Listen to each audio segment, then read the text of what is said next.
बता रहे हैं।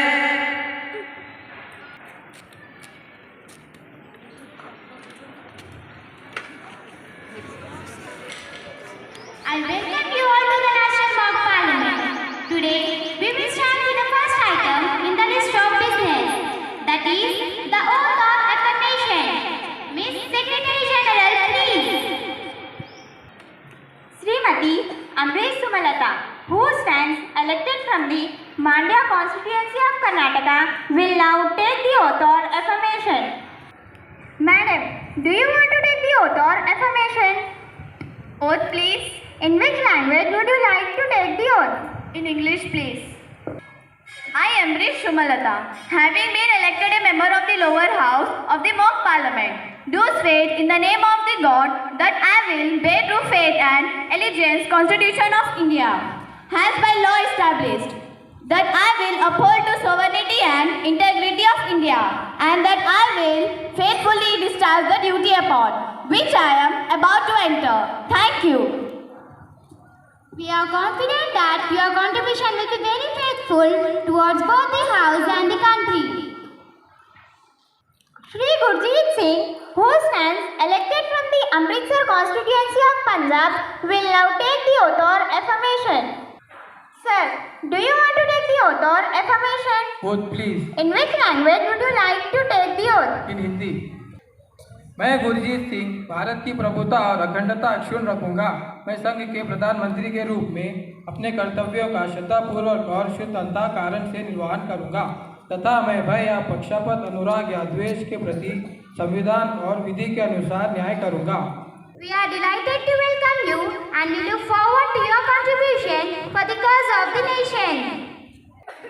Srimati Maludha Kavita, who stands elected from the Mahbubabad constituency of Telangana, will now take the oath or affirmation.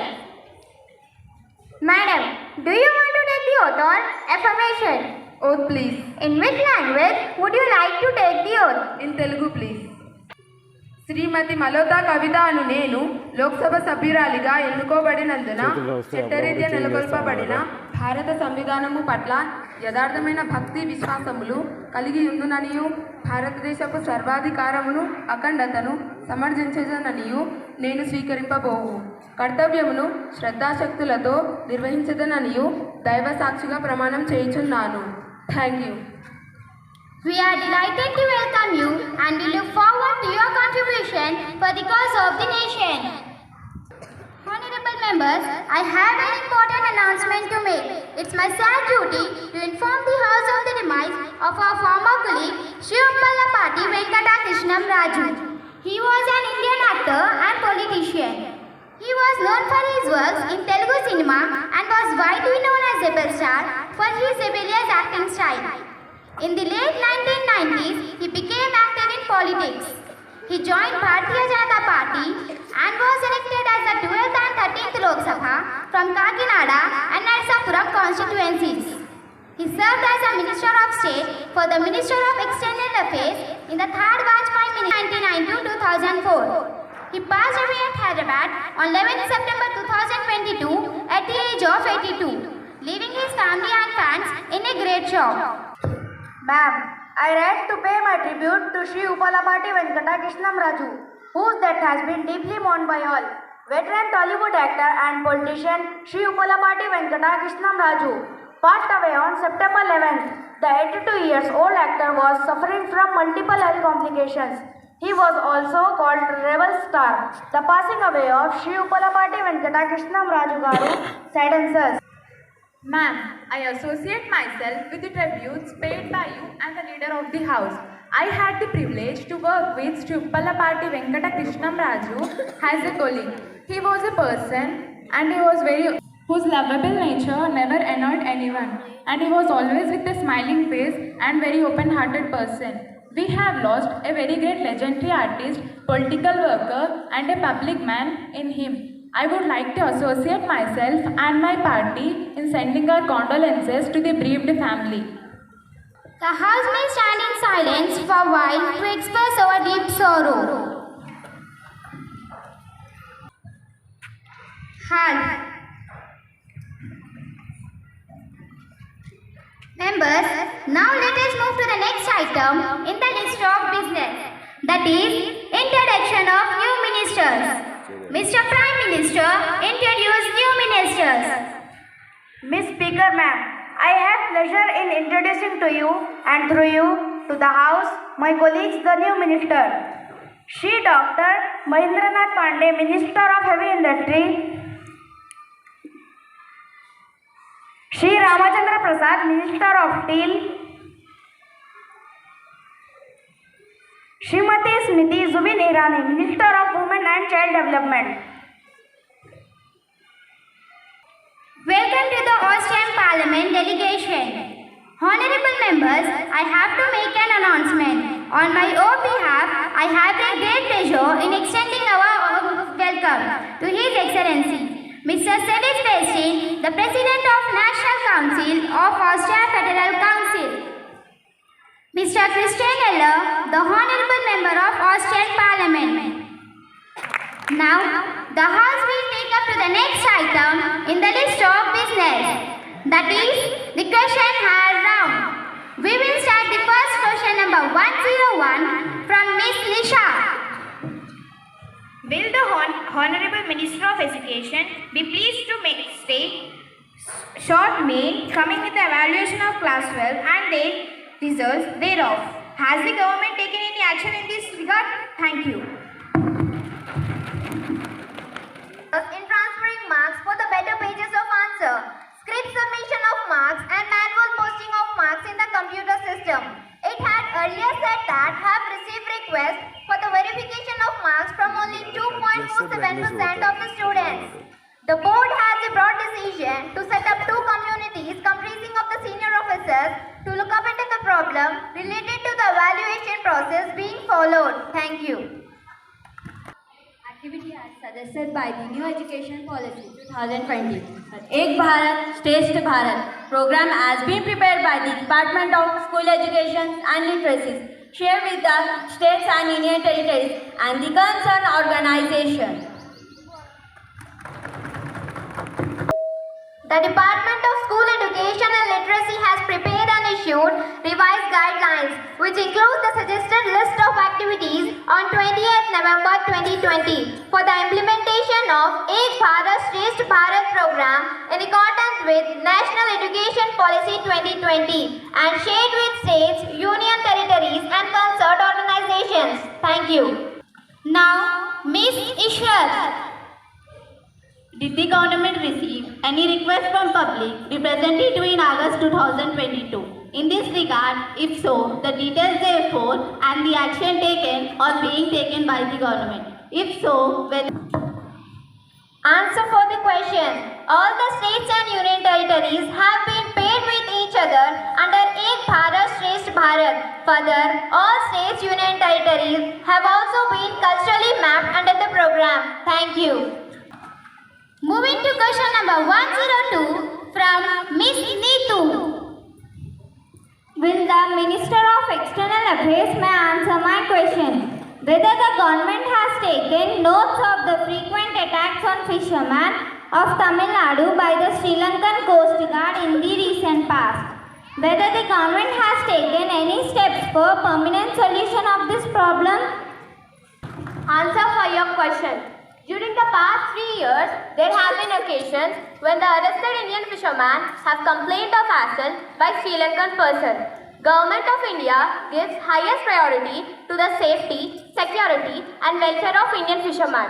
As soon as the reports of attacks on Indian fishermen are received, the government takes up the matter with the government of Sri Lanka. The issue relating to Indian fishermen have been raised at highest levels, including our Prime Minister with Sri Lankan Prime Minister during the virtual bilateral summit held in September 2020. In 2021, during my visit to Colombo from 5th to 7th January, I had met the Minister of Fisheries of Sri Lanka and had discussed all issues related to Indian fishermen. The issue was also taken up by the Foreign Secretary's discussions with Sri Lankan dignitaries. during his visit to Sri Lanka from 2nd to 5th October 2021.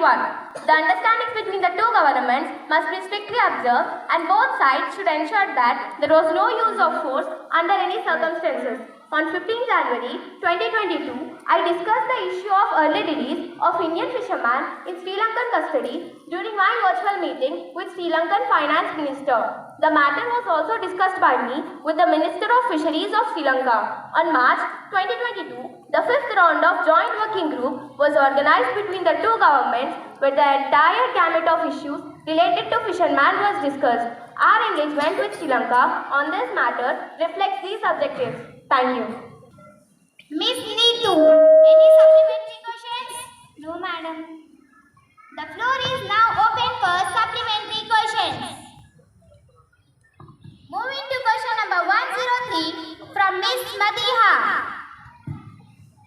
With the permission of Honorable Speaker Madam, through you, I would like to ask the Minister of Defence to state whether the government proposes to organize recruitment camp for army across the country.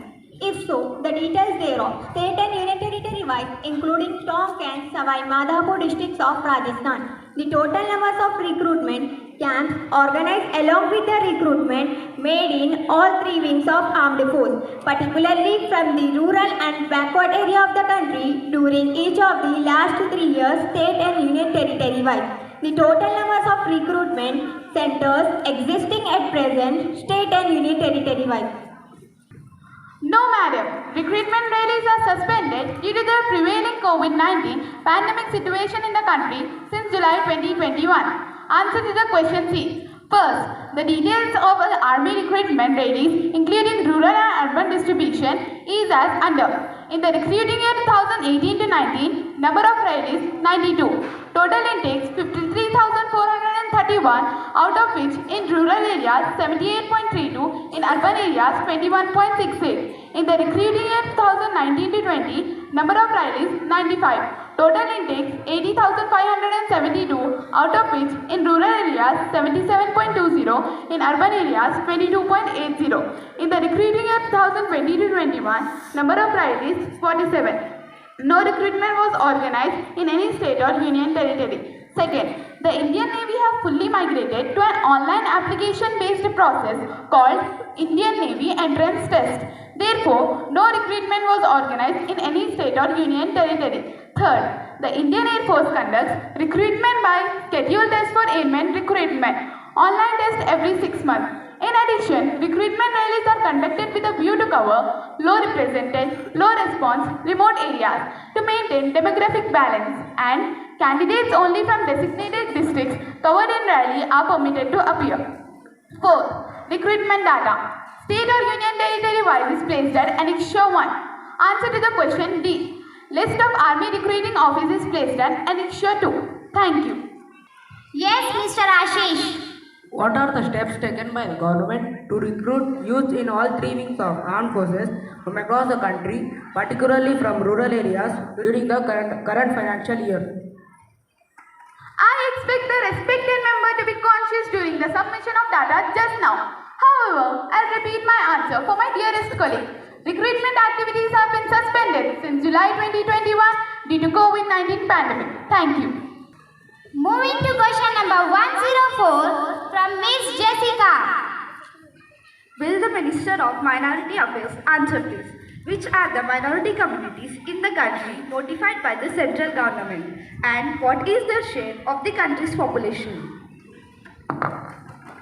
With the permission of Honorable Speaker Madam, Muslims, Sikh, Christians, Buddhists, Jain and Parsis have been notified as the minority communities under Section 2C of the National Commission for a Minority Act 1992. As per the census in 2011, the percentage of minorities in the country is about 19.3%. The population of Muslims 14.2%, Christians 2.3%, Buddhists is 0.7%, Sikhs 1.7%, Jain 0.4% and Parsis 0.06% respectively. Miss Jessica, any supplementary questions? No, ma'am. The floor is now open for supplementary questions. Yes, Miss Shifa. What are the backwardness parameters used in the minority concentration districts? The backward parameters are of two types. First one, religion, specific socio-economic indicators at the district level. Literacy rate, female literacy rate, work participation rate and female work participation rate. Second one, basic amenities indicates at the district level. Percentage of household with Paka walls, percentage of household with safe drinking water and percentage of household with. Moving to question number 105 from Mr. Adnan Galib. Will the Ministry of Home Affairs answer please? Question number 1. Whether there has been an increasing threat of cyber attack in the country. Question number 2. If so, the details of cyber attack reported during the last 3 years and the current year. Thank you. As per the information reported to and tracked by Indian Computer Emergency Response Team, a total number of 3,94,499, 11,58,208 and 6,74,021 cyber security incidents were observed during the year 2019, 2020, 2021 and 2022 respectively. Cyber fraud and other types of cyber attacks are one of the biggest global challenges today, and the government led by Sri Narendra Modi ji is committed in protecting the nation from the threat. The prevention of cybercrime is being handled through 7 pillars under 14C and CIS Division of Ministry of Home Affairs, National Cybercrime Threat Analytics Unit, National Cybercrime Reporting Portal, National Cybercrime Training Center, National Cybercrime Research and Innovation Center, Joint Cybercrime Coordination, National Cybercrime Ecosystem Management Unit, and National Cybercrime for Forensic Laboratory. Will the Ministry of Railway Communication and Electronics please to state, would you have budgeted for a 5% increase in freight on the back of 10% growth this year? Is it a conservative estimate? Will Vande Bharat be the semi-high-speed trains? Honorable Speaker Ma'am, we will do it higher, maybe 15.16%. We are making massive investments in Vagots and signaling systems for which we are deploying Kavach. We will deploy Kavach across 2,000 kilometers starting from the busier roads. I have asked for survey to deploy it over another 6,000 kilometers. So, if we can do it across 7,000 to 8,000 kilometers of our network, then we can look at other markets. The answer for your second question is, Vande Bharat Express has a maximum commercial speed of 160 km per hour, but it exceeded up to 180 km per hour during testing. But its tracks are not capable of supporting such high speed. Thus, the train is operated at a maximum speed of 130 km. So, in this context, it is said to be that the Gatiman Express is the fastest train in India as per its maximum permissible speed is 160 km per hour during Tughlakabad to Agra part of its route, and the Habibganj New Delhi Shatabdi Express is the second fastest train in India as per its maximum permissible speed is 150 km per hour. We will take next question, question number 107 from Miss Rabia. Will the Minister of Agriculture be pleased to state, number 1, what are the major recommendations made by the National Commission for Farmers? Number 2, what are the comprehensive measures taken by the government to address the various problems faced by farmers? Number 3, whether the farmers are still facing problems despite the follow-up action taken by various stakeholders on the recommendations of the Commission.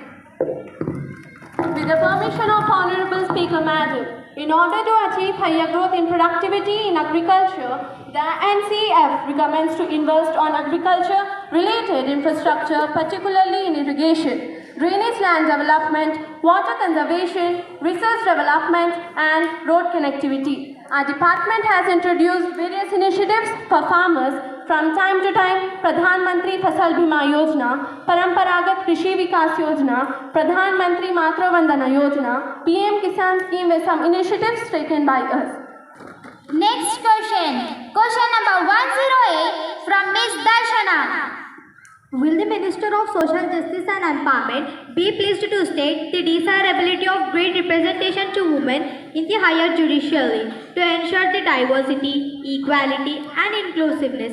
Can the vicious cycle of the gender inequality, poverty and malnutrition can be broken through microfinancing of women's self-help groups? Women's greater participation in higher judiciary will provide impetus to fight gender stereotypes and can prove the way for women. Greater representation in other decision-making positions such as in legislative and executive branches of government. The entry of women judges into space from which they had historically been excluded, seen as positive step in the direction of judiciary, being perceived as being more transparent, inclusive and representative of the people whose lives they affect, and sending a powerful signal that they are open and accessible to those who seek resource to justice. Thank you. Next question. Question number 109 from Miss Halima. Will the Minister of Roads, Transport and Highways be pleased to state the number of registered electric vehicles and the number of EV public charging stations in the country? Question number 2. Whether the government is aware that EV owner has expressed concerns over insignificant number of charging stations, especially along the state and national highways. Question number 3. If so, whether the government has issued instructions for providing EV public charging stations at all the prominent places in towns, cities and highways. Honorable Speaker Madam, through you, I would like to answer the question raised by Madam Halima regarding electric vehicles and public charging stations in the country. For the very first question, the total number of electric vehicles as per Vahanpur data as on 25th March 2022 is 10,46,720 and total of 1,720 public charging stations as per Bureau of Energy Efficiency are operational in the country.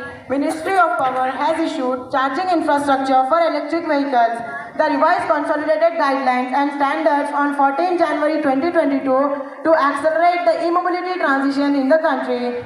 Under the scheme for faster adoption and manufacturing of electric vehicles in India Phase 2 of the Ministry of Heavy Industries, 2,877 public charging stations has been sanctioned in 68 cities.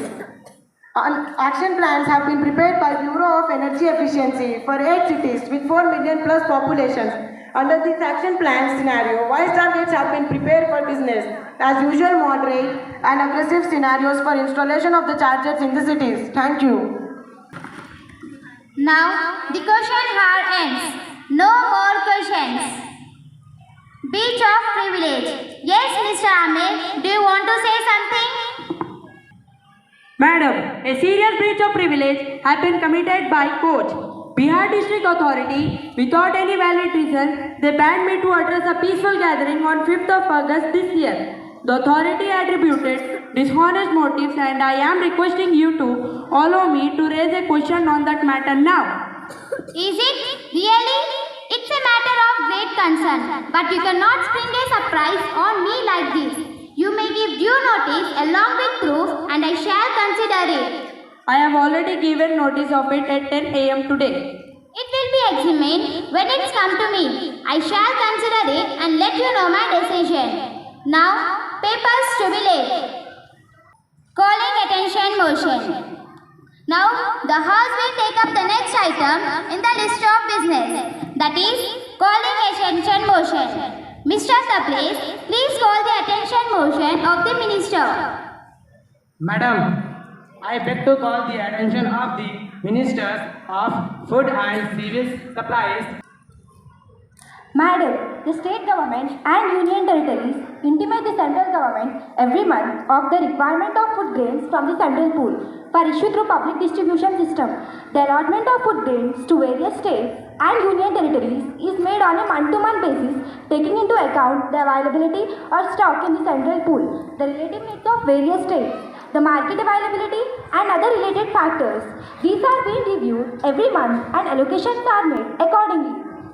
During the year 1987 to 1988, total quantity of 153.61 lakh tons of food grains was distributed throughout the country. This is a sizable increase over the quantity distributed in the year 1987, which was 140.26 lakh tons. The offtake of food grains from the central and state stock has increased due to the failure of monsoon in many parts of the country and consequent drought conditions. Government have been able to meet the increased requirement of public distribution system out of the stock that has been built up by the government in accordance with the policy followed by the government during the past several years. Apart from normal allocations, Special allocations have been made by the central government to the state to meet the emergent situations like flood, drought and other natural calamities, and also prevent and judicious release in consonance with the policy of the central government in the interest of the country as a whole. It is therefore not merely a question of demand by the state government and supply by the center, but a matter of mutual maximization of effort regarding food management and judicious public distribution. I may further add that the public distribution system can cater only to a part of requirement of people, particularly the vulnerable sections of the society, and cannot meet the needs of entire population. Thank you. Mr. Obey. Miss Speaker Madam, really I have to thank the chair for giving me an opportunity to call the attention of Agriculture Minister for taking up the discussion with regard to the situation arising out of the inadequate supply of food grain to the state by the center. That too, at a time when my own state is not in good position to feed the people of Tamil Nadu even for 3 to 4 weeks. Thank you. Here we are discussing only about food grains. Madam, I know fully well that in a country consisting of so many states, it is a bounden duty of every state, which is a surplus state, to give to the central pole after procuring rice or wheat as the case may be. And I also feel that it is a bounden duty of center to send rice to the state concerned at time when they are actually in need. There should be some mutual understanding, not only politically but economically also. Then only we can create very peaceful atmosphere between the state and the center. Thank you. Madam, as far as my state is concerned, we do not have natural resources as so many states in the country have. We do not have Godavari or Krishna as she mentioned here. We do not have sufficient water to cultivate our fields. But madam, when we had rice in surplus, we had rice in abundance. We used to send it to our central pole. Madam, we have faced such crises that we have never faced throughout the history of Tamil Nadu. As far as I know, I have never seen or faced such a trouble or suffering. I have never seen such crises faced by our people as we have faced, especially during the year 1987. Next attention motion. Please, Madam Ashwini. Will the Minister of Finance can be pleased to the state? If there is any specific reason, why did the government decided to take the conservative tax and expenditure figures? My second question. Why was there no reduction on income tax? The salaried class had high expectations from her budget. My third question. Why did the budget not touch up the need for the Indian middle class? With the permission of Honorable Speaker Madam, I think our investment during the budget for 2021 and 22 are proven right and conservative is not being overtly and excessively. We are sure to achieve the numbers. If anything, we will probably better them. Second point I want to remind you, the Prime Minister Narendra Modi has directed the Finance Ministry to no increase any taxation on income keeping aside the fiscal deficit the country is facing. The ministry has fulfilled it over the last two union budgets of 2021 and 22. There are times when you can give, there are times when you have to wait longer. The ministry has proposed several new policies and incentives for farmers, micro, small and medium enterprise, MSME, retail investors and others who are the part of the middle has not announced any income tax reduction in the last 2 years. Thank you. Next attention motion. Please, Mr. Nadeem. The Minister of Mine, is the Minister of can be pleased to state, may I know whether the Minister of Tourism has any study to find out as to what India has the greatest tourist potential in the world because we have got a number of archaeological monuments. We have got tourist facilities which has been created after the creation of this ministry in 1985. We have got 18 overseas offices which provide facilities for tourists to come to India. We can compare the foreign exchange earning from tourism with that of handicrafts, whereas we are spending rupees 75 for earning rupees 100 from tourism. It shows that the tourism earns lot for our country. The tourist infrastructure which has built up in our country over the year will attract lot of tourists. We have conducted a survey and study to see that the tourists come to India in large number. It shows that the government has taken. With the permission of Honorable Speaker Madam, I beg to lay on the table.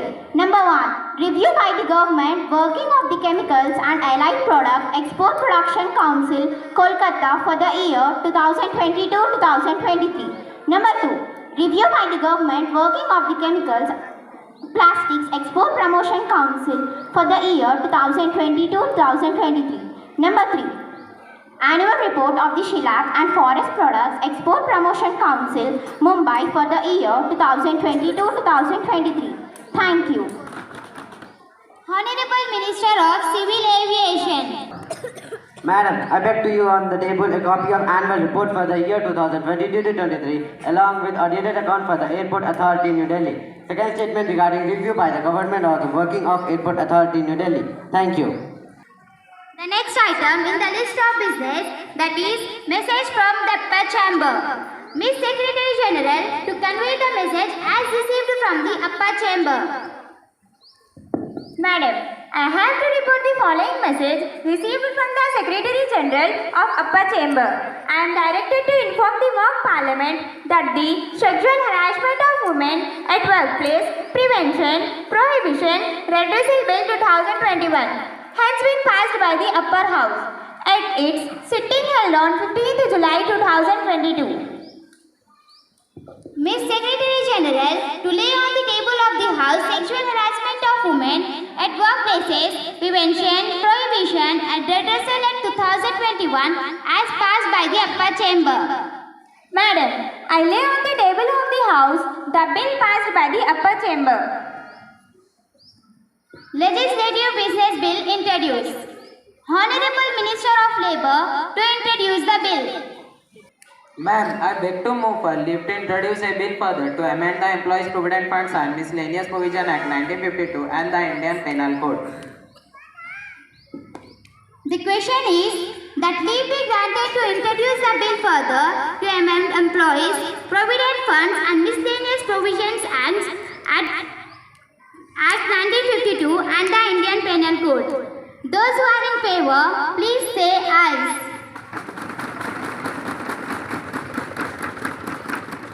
Those who are against, please say no. I think the ayes have it. Madam, I move the following resolution. This House recommends that the government should take steps to combat effectively the spreading menace of drugs and narcotics, which are degenerating the nation, especially the younger generation, and make institutional arrangement for the rehabilitation of drug addicts. Ms. Speaker, Madam, drug addiction is one of the greatest problems confronting our country today. Today, drug taking is not the exclusive phenomenon among a selected group of dropouts in the big cities. It is now rampant in small towns and even in villages. The great tragedy is that even young children are not being spared. We will be shocked to learn that in Bombay, unsuspecting innocent children are being made addict by inserting drug into sweets. Once addicted, it is almost impossible to give up the habit. The children finally end up even resorting crime to get money to buy these drugs. I feel that the main reason for the increase in drugs within our country is because it has become a center for international drug trafficking. There is a lot of money involved and big guns are in the field. It is tragic that in their greed to make money, these criminal people do not even hesitate to destroy the lives of others. Today, it is not a simple law and order or health problem. The problem has to be tackled on many fronts by the government. I will place the following suggestions before the government. Firstly, there should be coordinated action by the various ministers of the government. The menace should be combated by the Ministers of Finance, Home Affairs, Welfare, Law and Health. Second, existing penalty under the law is too less. This is a business in which crores are earned in a matter of hours. They should be convicted drug traffickers. These may appear, but considering the damage these people do to society, we must produce so really effective deterrent punishment. A Rs 2 lakh penalty or a few years sentence is not enough. The punishment for such offence should be made more severe and government should take steps to amend the existing laws on this. Thirdly, the Ministry of Home Affairs should ensure that drugs are not smuggled into the country through our international borders. Our country should not be made conduit which drugs are smuggled to other countries also. The local police forces should also be made to take the issue seriously. There should be a severe crackdown on drug peddlers, especially those operating near schools or colleges. The government also mount an adequate advertisement campaign through radio, TV, hoardings, etc. People should be educated and made aware of the dangers of drug addiction. Thank you. Motion move that the bill to provide more effective instrument to check legal loophole and provide drugs and non-drugs addiction in the matters connected therewith. Mr. Uzair, please. Speaker Madam, I rise to support the resolution moved by the learned member. Through you, I would like to congratulate Ms. Tanya for having brought forward this resolution. I especially agree with her that the punishment is too less. I am sorry that these people are let off lightly. I think there should be a summary justice. I feel that one can even forgive a smuggler of old or a thief, but I don't think anyone can forgive a drug peddler. Madam, when some spoil the health and some spoil the wealth, I think the drug pusher spoils health, wealth and character. This loss of character will lead to moral degeneration, take our country backwards. I also agree with the honorable members who has introduced this resolution that the government should coordinate the action against drugs by involving number of ministries. This drug menace is something which is not attacked now can ruin our entire country. With these words, I support the resolution. Minister of Information and Broadcasting. Madam, Ministry of Information and Broadcasting, at very outset, I thank for bringing into focus through this resolution the enormity of the problem of drug addiction, which is said sap the vitality of our society. As time allotted for this debate is running out, I will not take much more time of the House. I would like to put forward two suggestions. One is that the government should recognize all the problem organizations should be sought, more counseling centers run by voluntary organizations should be set up. Secondly, I would refer to Madam Tanya said about the role of media. I would like to strike a note of caution here that overzealousness on the part of the media helps to tempt more people to take drugs. Rather, it has to be selective and imaginative publicity that really helps us to attain desired results. I must also say one thing about the spread of this menace. There are four categories of persons who are involved. First is producer, second the transporter, third the street peddler, and fourth the actual consumer. Thank you. Madam, I congratulate the moves of the resolution as well as the other honorable members who have spoken on the resolution for focusing at the alter public opinion, one of the vital social and health issues facing the country today. The purpose of my intervention is only to place before the House the various efforts made by the various departments of the government to combat this serious menace. Madam, I would like to submit that it laud this government which brought about historic piece of legislation, the Narcotic and Psychotropic Substances Act 1985. Ma'am, the Act enhances the punishment for rigorous imprisonment from 10 to 20 years and fine of rupees 2 lakh for the first time, even attempted and conspiracy have been cognizable and entail the same punishment reward for the informers who contribute detection and seizure have been enhanced from 10 to 20%. Special cells have been created all custom collectorates in the country. There have been sleep rise in seizure from November 1985 to January 1986. Miss Tanya, please. Madam, I am grateful to the honorable members for lending support to my resolution. In view of the assurance given by the honorable minister and since a law has already been enacted to deal with this menace, I hope that the government will take all stringent measures to eliminate this problem. Therefore, I may be allowed to withdraw this resolution. Has the honorable member left the House to withdraw his resolution? The resolution by leave of the House is withdrawn. Now, the House is adjourned to meet again tomorrow at 11 o'clock a.m.